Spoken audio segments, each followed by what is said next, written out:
Saudara-saudara, pertama saya ingin menyampaikan terima kasih atas kehadiran kawan-kawan mencatat dan juga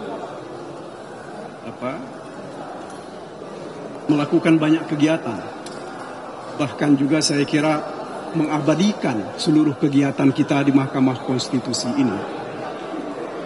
Apa yang kita harapkan adalah bahwa seluruh kegiatan kita di Mahkamah Konstitusi ini nanti akan merupakan satu rangkaian dari sejarah dalam membangun peradaban hukum yang adil berdasarkan kebenaran. Itu pertama yang ingin saya sampaikan kepada saudara-saudara. Kemudian yang kedua, saya kira tugas kita sekarang adalah mencoba untuk melihat secara baik dan nantinya mendengar secara baik apa yang akan menjadi putusan dari Mahkamah Konstitusi. Ya, tentu kita berharap bahwa Mahkamah Konstitusi tidak akan terikat dengan kungkungan tradisi yang selama ini bisa merugikan banyak pihak. Kita berharap mereka melakukan kegiatan apa yang kita sebut dengan judicial activism. Dalam arti bahwa mereka harus melakukan pembaharuan hukum. Ya.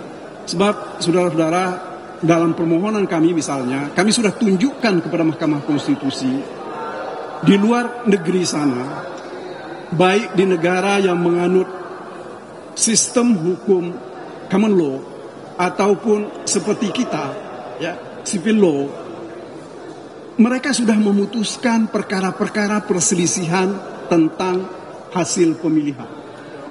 Salah satu argumen yang mereka sampaikan adalah kalau proses pemilihan itu dilakukan dengan cara yang tidak baik, dilakukan dengan cara yang curang, maka itu akan menjadi alasan untuk membatalkan pemilihan presiden itu. Sebab mereka beranggapan bahwa kejahatan sekecil apapun itu tetap adalah kejahatan. Nah, ini saya kira yang tidak bisa kita tolerir. Dan ini juga yang menjadi alasan kami mengapa kami datang ke Mahkamah Konstitusi ini. Kita ingin mengingatkan kepada bangsa ini tidak boleh kita mentolerir keburukan. Apalagi kalau keburukan itu dilakukan untuk mempertahankan kepentingan satu keluarga atau satu kelompok, terlebih lagi kalau untuk membangun dinasti baru. Ya. Sebab saya kira sejak kita merdeka, dinasti itu tidak boleh dibangun kecuali untuk kerajaan-kerajaan. Kita, saya kira terutama sejak 1998, demokrasi sudah dikembangkan secara baik dan ini berkembang. Akan tetapi nampaknya sekarang di akhir ini hampir ke tahun ke-25 dari proses sejak reformasi itu, ini mau ditutup, ya, mau diabaikan untuk kepentingan keluarga dalam jangka pendek. Itu persoalan kita. Saudara-saudara, saya cuma sedikit akan menyampaikan apa yang saya dengar, ya, dari pernyataan-pernyataan menteri, 4 orang menteri dari pagi tadi dan juga dari DKPP. Satu hal yang saya kira cukup jelas dalam nalar kita, mereka mengemukakan ada pembagian bansos yang dilakukan oleh presiden, ya, dan itu di luar yang merupakan program dari Kementerian Sosial. Bahkan Ibu Menteri Sosial tadi mengatakan bahwa tidak ada keterlibatan beliau atau keterkaitan beliau sebagai Menteri Sosial terhadap pembagian bansos atau apapun namanya yang dilakukan oleh presiden secara langsung. Apalagi pembagian yang dilakukan oleh presiden itu tidak didasarkan pada program yang sudah ditetapkan oleh APBN dalam programnya menteri. Tetapi ini berdasarkan satu Kepres 125 tahun 2022 yang, ya, Kepres itu dibikin sendiri oleh presiden. Ya, kita nggak tahu argumen awalnya ini untuk apa. Meskipun di dalam pelaksanaannya dikatakan itu adalah untuk mengatasi El Nino. Ya. El Nino itu kan sudah, kalau seperti ahli-ahli yang sudah kami hadirkan kemarin, November tahun lalu itu sudah selesai. Mungkin kalaupun ada keterlambatan hasil panen, tidak perlu dilakukan setiap bulan pembayaran-pembayaran terhadap bansos terkait dengan El Nino ini. Kemudian saudara-saudara, khusus terhadap bansos, dalam praktek yang terjadi selama ini dan sesuai dengan aturan yang ada, bahwa itu dilakukan oleh Kementerian Sosial dalam waktu setiap 3 bulan. Ya. Tidak seperti yang terjadi sekarang, itu dilakukan setiap bulan, sejak bulan Oktober, November, Desember, Januari, dan Februari. Apa maknanya ini bagi kita? Bagi kita yang berakal sehat, mestinya kita katakan bahwa ini mencederai akal sehat kita kalau dikatakan ini tidak ada hubungannya dengan proses pilpres dan pemilihan-pemilihan yang lain. Saudara-saudara, saya kira ada satu hal lagi yang saya kira yang patut kita catat, bahwa ada penyimpangan berdasarkan Perpres 125 itu, di mana tidak ada keterlibatan Kementerian Sosial di dalam hal pembagiannya. Ini apa maknanya? Tentu kita, nalar sehat kita akan mengatakan bahwa Ibu Menteri ini tidak ingin dilibatkan. Ya, karena ini barangkali bisa saja argumentasinya atau paling tidak asumsi saya bahwa kalau Ibu Menteri ini tahu dan terlibat, berarti bansos itu juga mesti dibagi untuk kepentingan partainya Ibu Menteri atau siapa yang didukung oleh Ibu Menteri. Nah, sementara sekarang kalau dari kemarin saksi-saksi kami mengatakan bahwa di Jawa Tengah itu ada 7 kali atau 10 kali Presiden membagi-bagi bansos. Bahkan kalau saudara-saudara saya ingat betul ada tulisan yang mengatakan bahwa selesai bagi-bagi bansos itu Bapak Presiden minum kelapa muda, ya, di Magelang bersama dengan Cawapres. Begitu juga Pak Menteri, 2 orang menteri yang mengatakan bahwa bansos ini adalah dari Bapak Presiden. Ini kan personifikasi bansos yang tidak seharusnya dilakukan. Karena bagaimanapun juga itu kan aset milik negara. Itu milik kita, kita bayar pajak. Ya, dari pembayaran pajak kita itu diberikan. Jadi saya kira itu yang bisa saya sampaikan. Satu hal lagi, Bang Mulya, mungkin ya, kita berharap bahwa ya mari kita berdoa bersama-sama nanti di dalam hati kita. Mudah-mudahan Tuhan membuka pintu hati para hakim. Mereka dijauhkan dari rasa takut. Misalnya ada ancaman-ancaman dari pihak-pihak tertentu yang akan menjadikan perkara atau mereka akan diperkarakan. Karena selama ini kita dengar dan kita tahu cukup banyak orang yang disandra dengan perkara, ya, sehingga berpihak kepada pihak tertentu. Saya kira begitu dari saya. Terima kasih atas perhatiannya. Assalamualaikum warahmatullahi wabarakatuh. Teruskan Pak Mulya. Saudara-saudara, nanti ada Saudara Henry juga, mungkin Saudara Yanwar. Ya. Saya hanya ingin menambahkan hal-hal yang sudah dijelaskan tadi oleh Saudara Magdir Ismail. Tentu kita berterima kasih untuk semua presentasi yang diberikan oleh keempat menteri. Menteri Erlangga, Menteri Menko, ya, Erlangga, Menko PMK, kemudian juga Menteri Keuangan Sri Mulyani, dan juga Menteri Sosial Risma. Nah, kalau mendengarkan semua penjelasan keempat menteri itu, saya bisa mengatakan so far so good. Baik itu mengenai BLT, mengenai El Nino, keluarga harapan, dan lain-lain. Tapi itu penjelasan yang official, yang resmi diberikan di depan menteri. Saya bertanya dalam hati saya, karena banyak pertanyaan yang tidak dijawab. Tidak semua jawaban diberikan oleh keempat menteri. Jadi ini yang buat saya menjadi isu. Sebab saya ini dulu wartawan.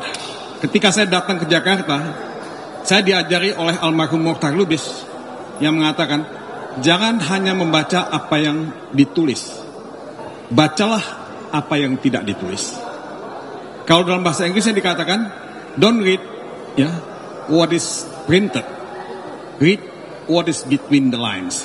Di antara yang ditulis itu yang kita mesti baca. Nah, itu yang kita tidak dapat pada hari ini. Apa di balik itu? Ya. Jadi saudara-saudara, tadi Kemenko PMK bicara mengenai negatif externality, ya, hal-hal yang negatif ya, dari hal-hal eksternal yang negatif ya. Nah, dia bilang tidak ada itu, baik itu yang disengaja maupun yang tidak bisa dihindarkan. Jadi semua program bansos itu semua jalan seperti yang direncanakan. Tapi kan kita tidak segampang itu untuk, ya, karena kita melihat kalau kita membaca dan mendengar video yang beredar, itu Menteri Menko Erlangga tadi mengatakan semuanya fine-fine aja, nggak ada masalah. Presiden dalam menjawab pertanyaan Hakim Mahkamah Konstitusi Arief Hidayat, apakah ada pesan-pesan atau ada hal-hal yang aneh? Dia bilang nggak ada sama sekali. Tapi kan dalam memori kolektif kita sebagai anak bangsa, memori kolektif kita itu tidak akan pernah hilang. Kita melihat Menko Erlangga membagi-bagikan bansos dan mengatribusikan bansos itu pada Jokowi. Dan oleh sebab itu mesti memilih anak Jokowi. Mendak Zulkifli Hasan melakukan hal yang sama, mengatakan bansos itu dari Jokowi, dan karena itu kita mesti berterima kasih kepada Gibran. Nah, itu memori kolektif kita tidak bisa dihilangkan. Itu rekam jejak digital yang Anda akan selalu simpan, baik di laptop, di handphone, maupun di back mind kita semua. Jadi saudara-saudara, ini nggak akan pernah selesai. Penjelasan ini tentu membantu, tapi juga tidak membantu, karena tetap menyisakan banyak pertanyaan di hati kita. Jadi saudara-saudara, saya hanya ingin menjelaskan itu, karena buat saya politisasi bansos itu tidak selesai. Itu tetap ada dan harus dijelaskan secara tuntas, dan kita mesti melakukan perbaikan-perbaikan supaya tahun-tahun yang akan datang politisasi bansos itu tidak terjadi lagi seperti sekarang ini. Jadi saudara-saudara, ya, tinggal sekarang kita menunggu putusan MK yang akan dibuat tanggal 22 April yang akan datang. Apakah putusan MK itu akan membuat demokrasi, konstitusi, dan supremasi hukum ditegakkan? Apakah kejujuran, keadilan, pemilihan umum yang langsung, umum, bebas, rahasia, jujur, dan adil itu akan dihormati? Apakah kedaulatan rakyat akan dihormati? Ini yang kita tunggu dari MK. Saya tahu bahwa MK pasti mendapat tekanan, langsung atau tidak langsung. MK tidak hidup dalam ruang isolasi. Tapi saya ingin memelihara optimisme. Saya ingin kita percaya bahwa sikap negarawan, sikap bengawan hukum, ya, dari hakim-hakim MK itu akan tetap ada.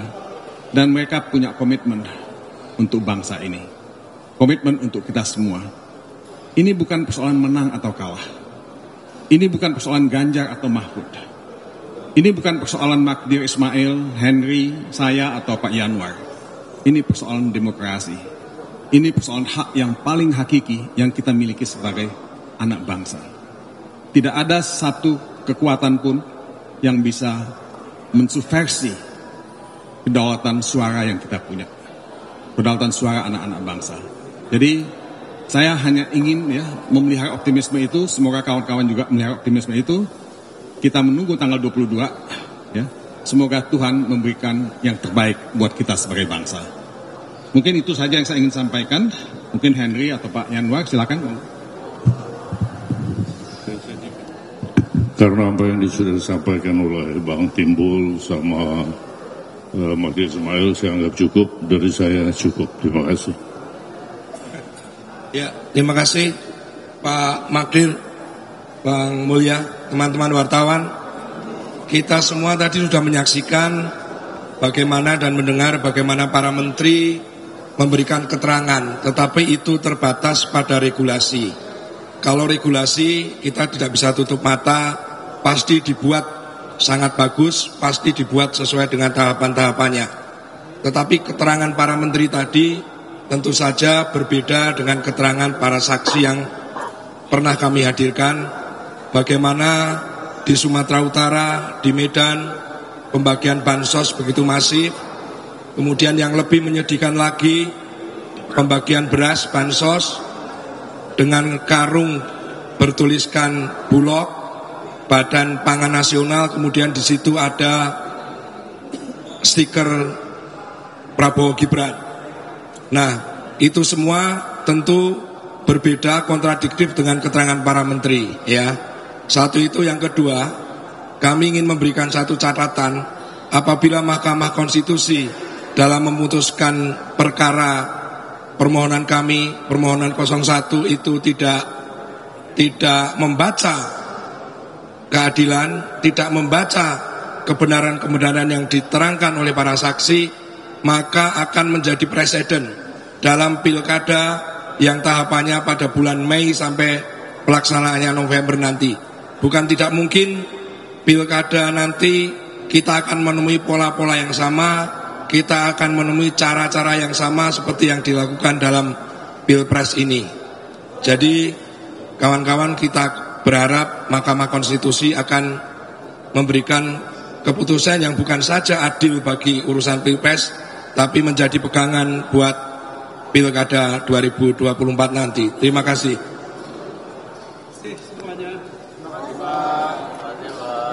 Selamat Idul Fitri bagi saudara-saudara yang merayakannya. Taqabbalallahu minna wa minkum, taqabbal ya karim.